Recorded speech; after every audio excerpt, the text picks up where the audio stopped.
To the world, he was just my gentle grandfather. To me, he was my safe haven. But when I trusted him with my deepest pain, he turned it into my sharpest wound. But then, I made sure even his memories would bleed for what he did. To the world, he was just my gentle grandfather. To me, he was my safe haven. The man who smelled like old books and sandalwood, whose voice could hush the storm inside me, whose hands always had warmth even in the coldest winters. That was my Dada. While others saw an old man with fading memory and slow steps, I saw the giant who once lifted me onto his shoulders and made me feel like the world was mine to conquer. I grew up in a house filled with loud silences. My parents were always too busy, my father buried in meetings and deadlines, my mother drowning in her own sadness. But Dada? He noticed everything. When I cried silently behind the curtains, he came and sat beside me without asking anything, just placing a hand on mine and whispering, Jo dil palala, wo to samandar by dub jai. Tu to mary choti side kashti hai. Main hu na? He became my anchor. When I was 10, and a boy at school called me too dark to be pretty, it was Dada who told me stories of queens whose skin soaked the sun and whose beauty made kings kneel. When I was 14, and my best friend betrayed me for popularity, it was Dada who looked me in the eyes and said, Dunik rang badalt hain, beta. Bas tu apni rang min kilti re. He made me believe that I was special, that I mattered, that no matter how cruel the world was, I had one place that would never hurt me, his arms. And so, I started calling him my forever. He loved that. As years passed, life got heavier. College brought new kinds of bruises, the kind you couldn't show on skin. Friends who laughed with knives behind their backs. Professors who shattered your self-worth with a single glance. Nights when I'd sit alone, feeling like I was drowning in a world full of air. And Dada, he was the only person I could run to. He would listen as I spilled every insecurity, every pain, every fear. He'd sit quietly, his old eyes misty, and then say the most unexpected, soul-soothing things. He had a way of making me believe I was stronger than I felt. So when I came home one winter night, tears soaking my sleeves, breath shaking, heart torn open from the betrayal of someone I had loved deeply, I did what I'd always done. I ran to Dada. I fell into his lap like a child again, sobbing into his kurta, telling him everything, how I had given my heart to a man who pretended to love me, who used my secrets against me, who humiliated me and left. I told Dada how I had wanted to disappear, how the pain felt like it was eating me alive from the inside. He held me, gently, silently, rocking me like I was still his little girl with a scraped knee and a broken toy. He said, Jab dunia tujhe toad, tu mujhe yad karna. Main ter tucked in kofir sajad dunga. And I believed him. Because why wouldn't I? He was Dada, my forever. But I didn't know that night. Something inside him had shifted. That the man I thought was my safe place had just pocketed my pain like a weapon. That he would soon use every piece of my shattered soul to break me in a way no one else ever had. After that night, I felt a little lighter. Not healed, but held. I went back to college the next day, eyes swollen, heart still bruised, but with a voice in my mind repeating, Main hu na. Dada's words had always been my medicine. But slowly, something in him began to change. It started with little things. He'd ask me the same question twice, then thrice, even when I just answered it. At first, I blamed age. He was nearing 80 after all. But then came the pauses, the strange silences when I'd speak, his eyes distant like he wasn't really listening. I remember one morning, I was making tea in the kitchen and I heard him chuckle alone in the living room. Poor girl, he whispered to no one. Thought she could handle heartbreak. Ended up weeping like a drama queen. I froze. I thought I'd misheard. Maybe he was watching TV. Maybe he was talking about someone else. But when I walked in, there was no TV on. Just Dada, sitting in his chair, looking amused. Like he'd just read the punchline of some cruel joke. He saw me and smiled like nothing happened. Chai bana rahi hai? Aaj elichi dalna. Achi la jeji. I laughed it off. Because we laugh off what we can't afford to believe. But after that, I started noticing more cracks. Things I couldn't explain away. Conversations he would bring up about my pain, in front of others, couched in innocent tones, but laced with venom. Like the time our neighbor, Mrs. Patel, visited. She's recovering, he said loudly, patting my shoulder. Poor girl fell hard for a boy who only wanted one thing. Young hearts. They break so easily. I dropped the tray I was carrying. The cups shattered like glass mirrors, echoing my shame. He didn't flinch. Everyone laughed awkwardly. I smiled, my throat burning.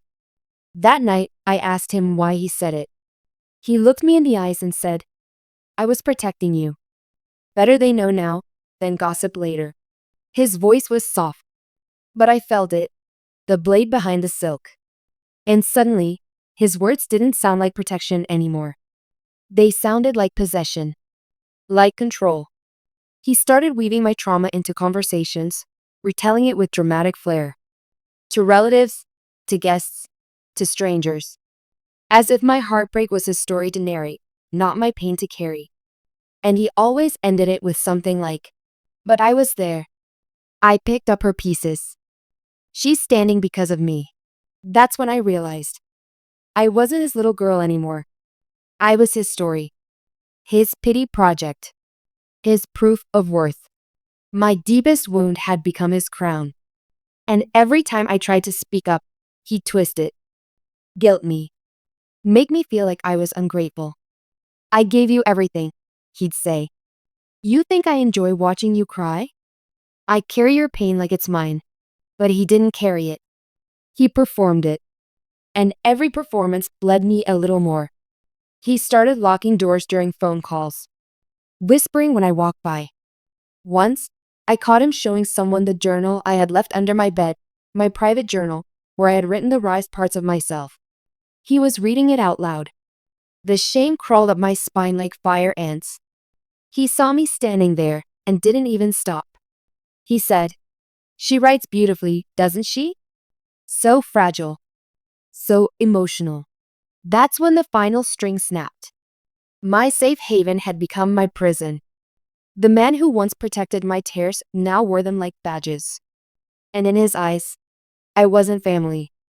I was material. I was his narrative. He had stolen my pain and was using it to build his own legacy of goodness. That night, I stared at him from the doorway as he snored in his chair, holding a photo of us from years ago. And something inside me died. But in its place, something darker was born. He thought he knew my pain. He had no idea. Because now, I wasn't just broken. I was awake.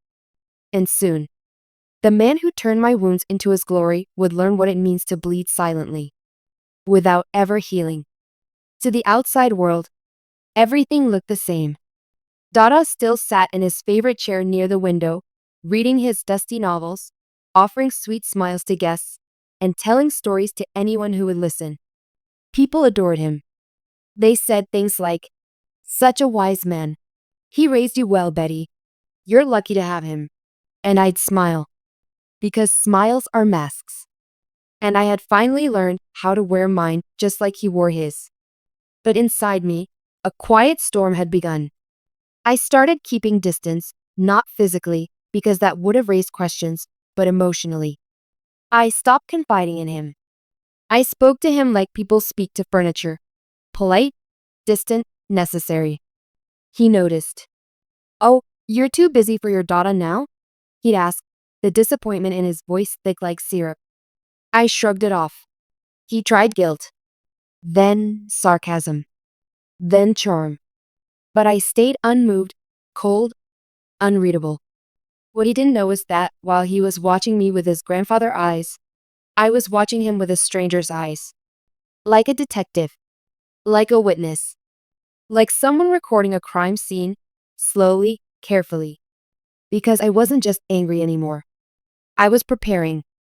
He had used my pain to gain sympathy, to become some tragic hero in the stories he spun for others. He had made me small, so he could appear large. He bathed in the spotlight of my suffering, turning my breakdowns into campfire tales for family dinners.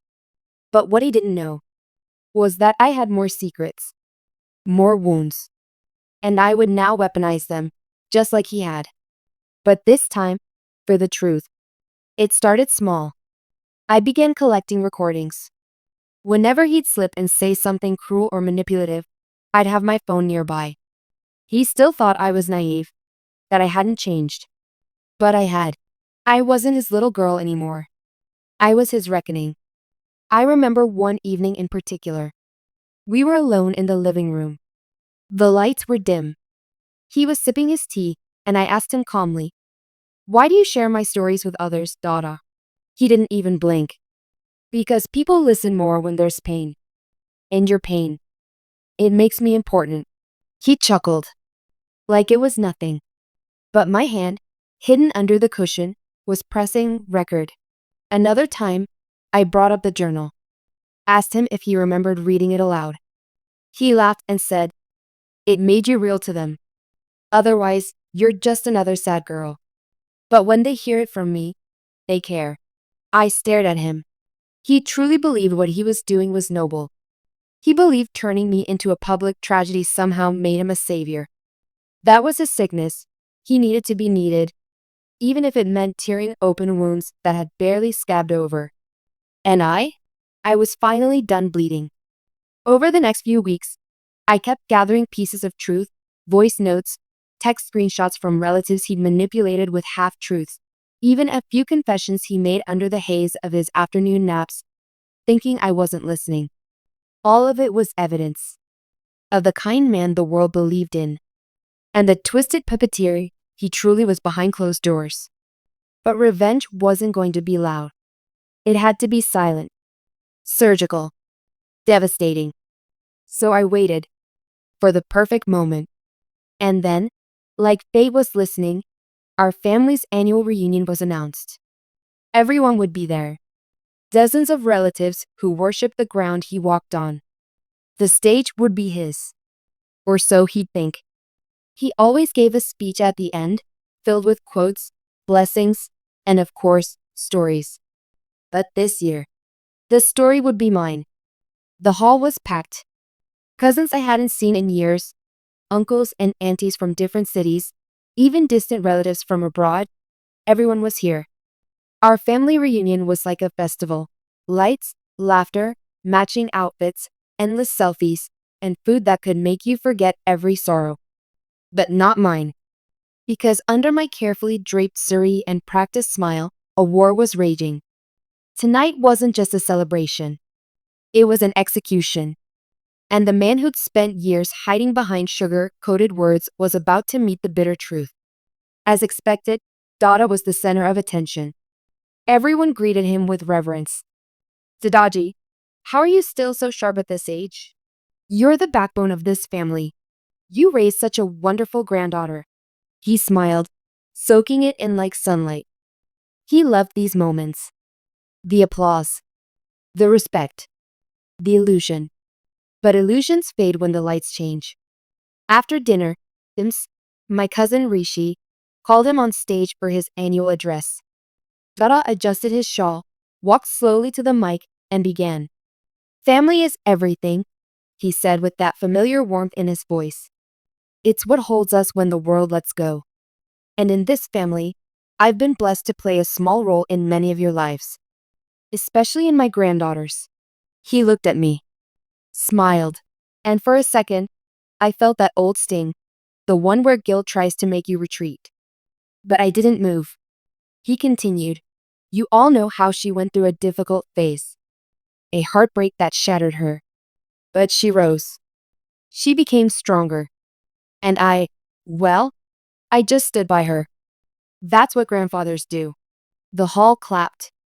He bowed slightly, pretending to be humble. And that's when I stood up, walked to the front, took the mic from my cousin's hand. The room hushed. Dada looked confused. "Beta, what?" "I have something to say," I said softly, my voice calm, steady. And then, I pressed play on my phone. His voice filled the hall. People listen more when there's pain. And your pain. It makes me important. Gasps. Confused glances. I played another one. She writes beautifully, doesn't she? So fragile. So emotional. A few relatives looked at him, their smiles faltering. Another. It made you real to them. Otherwise, you're just another sad girl. I could hear his breath catch beside me. I turned to the crowd, facing my entire family. My hands trembled, but my spine stood straight. I thought he protected me. I thought he held me when I was broken. But he didn't. He used me. He used my trauma to build his image. Shared my private journals. My pain became his performance. There was silence. Some mouths were open, others covered in shock. I looked at him, Dada, the man I once adored. He looked pale, ashen, small. For once, his stage was crumbling. I'm not doing this to shame him, I continued. I'm doing this because silence isn't kindness. It's complicity. And for years, I let him narrate my life. While I watched my truth die in whispers, I walked away. Left him standing there, alone, with the weight of every word he'd ever twisted. Some relatives walked up to me afterward, hesitant, supportive, surprised. Others avoided me entirely. But I didn't care, because for the first time in years, I felt free. That night, he didn't speak to me. He didn't even come near. He just sat on a bench outside the hall, staring at nothing. And I realized something. He wasn't shocked I'd spoken. He was shocked I stopped playing along. The next morning, the house was quiet. No breakfast chatter. No clinking of dishes. Just silence, thick, sticky silence that settled into every corner like smoke after a fire. I sat at the edge of my bed, staring at the window. Sunlight poured in, golden and soft, but it couldn't warm the cold that had taken root inside me. Dada hadn't spoken a word since the reunion. He hadn't knocked on my door, hadn't offered his usual good morning, like nothing had happened. And that was the loudest confession of all. Because silence was never his weapon. Words were. Now, stripped of them, he was nothing more than a man exposed. I went to the kitchen. Mommy avoided my gaze. My uncle barely said hello. Even the house help, who used to greet me with a smile, just nodded awkwardly. It didn't hurt. I wasn't looking for applause. I wasn't seeking allies. I was cleaning a wound, not throwing a parade. Around noon, I stepped out onto the veranda. He was there, sitting in his favorite chair, a half-read book in his lap, unreadable. He looked up slowly. His eyes were dull. Not angry. Not sad. Just tired. You hate me now, he said. I shook my head. I don't hate you. Then why? His voice cracked. I told the truth. He scoffed. You could have come to me. Privately. I knelt in front of him, finally looking him in the eyes. I did. So many times. I begged you to stop. To see me as a person, not as a story to impress people. But you never listened. His jaw clenched. You think I didn't suffer too? He whispered. Watching you go through all that? It hurt me too. No, I said firmly. It hurt your pride. Not your heart. We sat in silence again. I waited for some form of apology, some threat of redemption. But he just said, You've humiliated me. I stood up. No, Dada. You did that to yourself. I just took off the mask. I walked away. And this time, I didn't look back. The days that followed were strange. Some family members quietly reached out, texting me things like, I'm sorry you went through that. I never knew. I believe you. It was brave of you. Others kept their distance, still caught in the illusion of the man they worshipped. I didn't blame them. They hadn't lived in the cage I had. They didn't know the feel of a log made from guilt. But one thing was certain. His hold on the family was cracking. He stopped attending gatherings, stopped giving advice, stopped being the voice everyone turned to. His aura, once towering and untouchable, was shrinking. And in that vacuum, I began to reclaim myself.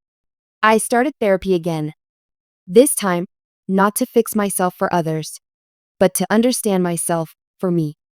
I reread my old journals, not as a victim, but as a survivor. I even started writing again. But this time, it wasn't about him. It was about me, my pain, my healing, my truth. And when I published my first anonymous blog post titled, "The Man Who Wrapped His Lies in My Tears," it went viral. Not because it exposed someone, but because it resonated. So many girls messaged me. Strangers, friends, even family. "I know someone just like that. You just described my uncle." I thought I was the only one. And that's when I realized. The revenge wasn't the exposure. It was the freedom. The truth didn't destroy me. It destroyed the prison I had once called love. And he? He was left alone with his stories. No one left to listen. Months passed. Life slowly began to breathe again. My days were no longer soaked in confusion. I smiled without wondering if someone would use it against me. I wrote freely, and this time, my pain belonged only to me. But peace doesn't mean forgetting. And healing doesn't come without tests. One rainy afternoon, as I was sipping chai and watching the water stream down my apartment windows, my doorbell rang. I opened it to find my cousin Nisha standing there, drenched and wide-eyed. "We need to talk," she said urgently. I let her in. She didn't even wait for her tea to cool before blurting, "Dada's been talking to a publisher." I blinked. "What?" "He's compiling a memoir. Wants to release it next year. The working title is The Heart of My Granddaughter." My blood ran cold. "He's using it again?" I whispered. Nisha nodded. "Only. It's worse now. He's spinning it as his journey, how your pain shaped his purpose." I overheard him talking to the editor. He's still making himself the hero. I wanted to scream. He couldn't handle being questioned. So now, he was rewriting the story again, but with just enough half-truths to make it seem noble, redeemable, inspirational. I stared at my hands. "Why won't he stop?" "Because control," she said softly, "was never about love. It was about power." That night, I couldn't sleep. Memories came flooding back. The first time he read my journal aloud at a family dinner as if it were a bedtime story. The way he laughed when I cried. The way he said, "Beta, if your suffering helps someone else, then it's worth it, no?" No, it wasn't. Not when the suffering is stolen. Not when it's used as currency. I knew what I had to do. The next morning, I reached out to a lawyer. If he wanted to publish a book based on my life, using my words, without my permission, I had every right to fight it. And I did. We filed a formal legal notice. I compiled every journal entry, every audio clip, every message I had, proof that he had no legal or moral claim to my story. But something unexpected happened. The publisher backed out. Turns out, they'd already begun fact-checking, and when I submitted my evidence, they realized the story he'd painted wasn't just unethical, it was dangerously manipulative. I didn't hear from Dada for a week after that. And then, a letter arrived. Handwritten. "You've humiliated me twice now. I gave you my time, my love, my legacy. And you returned it with betrayal. I hope you find peace in whatever war you're fighting. Because all I ever did was love you the only way I knew how. No apology. No accountability. Just the same twisted narrative." I burned the letter. Because closure doesn't come from the person who broke you. It comes from accepting that their version of love was never really love at all. It was the local book fair. A modest but respected event where emerging writers shared their truths, their art, their survival. I had been invited to speak, not because of my name or my lineage, but because of my story. My voice. The one I had found again, after years of being muffled under someone else's glory. The topic was writing through wounds. I stood before a quiet crowd, a mix of strangers, a few friends, and in the back row, my grandfather. He sat there, older, thinner, slouched, but his eyes were still sharp, watching, waiting. I ignored him, because this story wasn't about him anymore. It was never supposed to be. I spoke slowly. I grew up thinking my pain was a gift to someone else. That if my suffering could inspire a speech, a paragraph, a book, then maybe it wasn't worthless. People leaned in. I was told that my breakdowns were moving, that my darkest moments were beautiful when spoken through someone else's mouth. But do you know what happens when you strip pain from its owner and sell it? I paused. It stops being healing and starts being theft. A woman in the front row gasped quietly. Someone scribbled notes faster. My fingers trembled, but my voice did not. I learned the hard way that love without respect is a lie in disguise. And that even family, especially family, can bleed you in the name of legacy. I looked up, not at him, but beyond him. I'm not here to take revenge. I already did that. Quietly. Precisely. By surviving. By speaking. By choosing to own every wound they tried to decorate as poetry. Applause started soft, then grew louder. But I didn't smile. Because it wasn't about applause. It was about reclaiming what had been stolen. After the event, a few attendees came to talk. Some cried. Others shared their own stories of manipulation wrapped in affection. By the time I stepped outside, it was dusk. And he was waiting. Powerful speech, he said. His voice was low, dull, almost hollow. I didn't respond. He walked beside me for a moment, then stopped. I lost everything, he said. My friends. My name. Even your mommy barely speaks to me now. You didn't lose it, I said, turning to face him. You gave it away. One story at a time. He sighed, like he'd aged a decade just standing there. Why couldn't you let it stay buried? He asked. Because I was the one buried, Dada. Not the story. He stared at me. And for a moment, the mask slipped. Not anger. Not arrogance. Just emptiness. You used to love me so much, he whispered. I looked him straight in the eye. I did. But then I realized what I loved wasn't real. It was a role you played. And I was just the script. He blinked, slowly. So what now? We're strangers? I shook my head. No. Strangers don't steal your voice and wear it like it's their legacy. You're worse than a stranger. He looked like he might cry. But I didn't flinch. Because the girl who used to beg for his approval was gone. And all that remained now was a woman who knew her worth. A year passed. People forgot the drama. Whispers faded. The dust settled. But not in his world. Because for people like him, who live through praise, who breathe through applause, the silence becomes their loudest punishment. His phone stopped ringing. No more invites. No more speeches.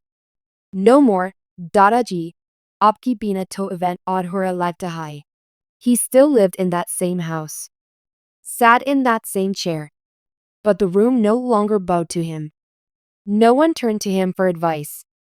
Because the illusion had cracked, and once truth enters a room, it never fully leaves. I published my first full-length book 6 months later. It wasn't about him, not directly. It was about generational betrayal, emotional manipulation masked as tradition, and reclaiming your voice from those who called it theirs. The dedication reads simply, for the little girl who once whispered her pain into pages, may no one ever steal your words again. It reached thousands. Schools invited me to speak. Survivors reached out. Daughters. Granddaughters. Sons. People who once thought their hurt was too quiet to matter. And him? He read every page. I know because Mommy called me one evening. She said he hadn't spoken in 2 days. That he just sat there, book in hand, flipping pages he'd already memorized. He keeps murmuring, "That's not how it happened, is it?" she said, her voice shaking. But it was. And he knew it. I didn't write it to destroy him. I wrote it to resurrect me. But the truth? It does what it does. It haunts. It burns. And sometimes, it makes even the past bleed. One afternoon, I got a package. No return name. Inside was a photo, an old one. Me as a child, sitting on his lap, holding a journal. Both of us smiling. Behind it, scrawled in trembling handwriting, "I don't deserve to be remembered. But I hope you'll forget the worst parts slowly. I never knew how to love without holding too tight. No apology. But something like regret." Still, I didn't respond. Because closure doesn't come from the offender. It comes from the choice to live well in spite of them.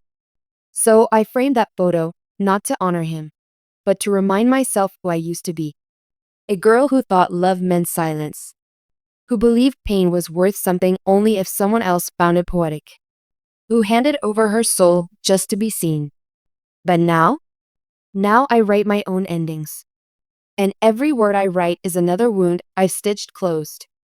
Every truth I speak is another chain I've melted down. He tried to turn me into a character in his story, but I became the author of my own. And in the end, I made sure even his memories would bleed for what he did.